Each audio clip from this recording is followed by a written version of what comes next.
Hello beautiful people and welcome back to my channel. As you can see from the thumbnail, today we're going to be talking about fire plants. Isn't she beautiful? Like look at this one right here. That one's probably my favorite part. Anyway, she's gotten huge. She's still growing, as you can see. I'm sure next spring I'll have to repot her. But for now, just look at this beauty. Anywho, so first thing I want to talk about is lighting. These babies like bright, indirect light. If you have them in direct light, they will burn. The tips will start burning. You'll see that they become very, very sun stressed. They'll lose their variegations. So variegation is just when there's you see that there's green and white, that's just considered variegation. So it's when it's two-toned basically.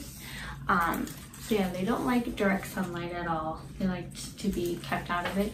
I actually have them here in my sunroom, but I have it up on a higher shelf that's right above our doorway.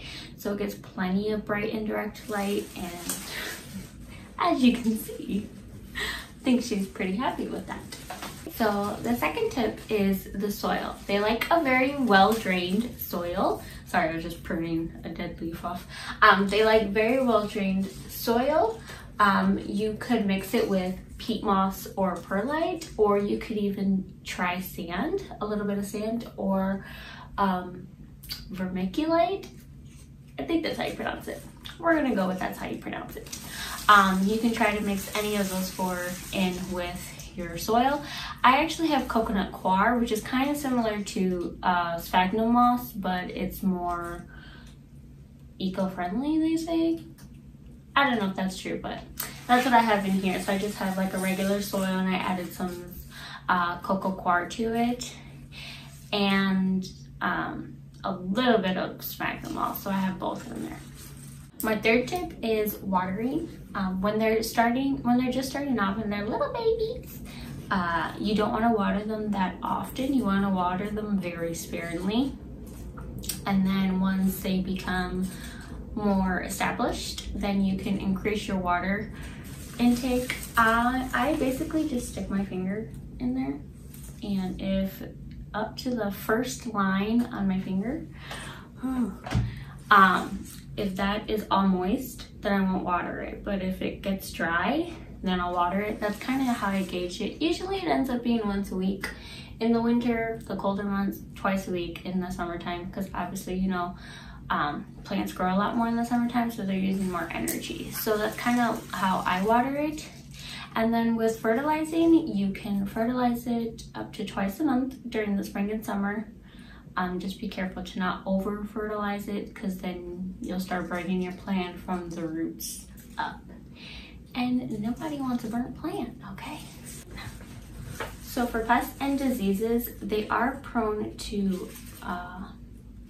brown tip. It's kind of, I don't really know if you can see it, but it's basically when it's from dry soil, low humidity, or a buildup of salts from tap water, if you use tap water to water your plants. Mine is from the tap water. I live in Chicago, so we have hard water, so it can be a little rough on the plants sometimes. But for the most part, it's okay. If it bothers you, you can trim it off. If not, just let it be and it'll be fine. For when it comes to propagating, they will produce pups over time, which I don't have any growing right now, but basically it's when one of these leaves ends up having a baby, and it'll just kind of grow on the edge of it and become its own little plant. I would suggest waiting till it's 2 weeks 2 inches big before you remove it from the mother plant. But yeah, they give you free baby plants all the time. They propagate like crazy in the summertime. Like I said, obviously I don't have any now because it's the colder months, but they do get a lot of those in the summertime, and they're a pretty easy plant to propagate.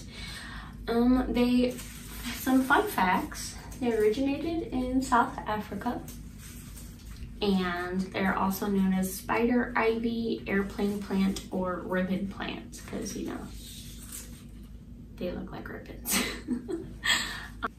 Oh, and my last tip is to keep it in a temperature between 55 and 75-ish degrees. They tend to like temperatures on the cooler side. But yeah, I think that's it. It's a pretty easy houseplant. Honestly, I would definitely recommend this one for beginners. You can kind of tell when it needs a watering too, because these leaves up top that are more perky right now, they'll kind of wilt, and they'll look a little sad when they need watering. And I like plants that talk to me and tell me what they need, because it's, you know, sometimes life gets busy and we forget to, you know, tend to our plants. But I like that this one will talk to me and let me know, like, excuse me, ma'am, I need some water, okay? And then you just water it and she'll perk right back up. And that's it. I don't think I have anything else to say except thank you for watching. Please subscribe if you haven't already, and I'll see you in my next one. Bye.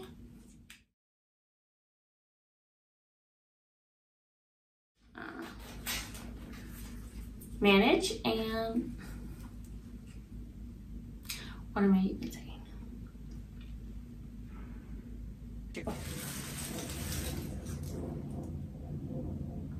Go away. I'm shy. I know, but it's different. Watering, when they're still developing, you don't want to water them that water. Oh, annoying. I don't even remember what I was saying now.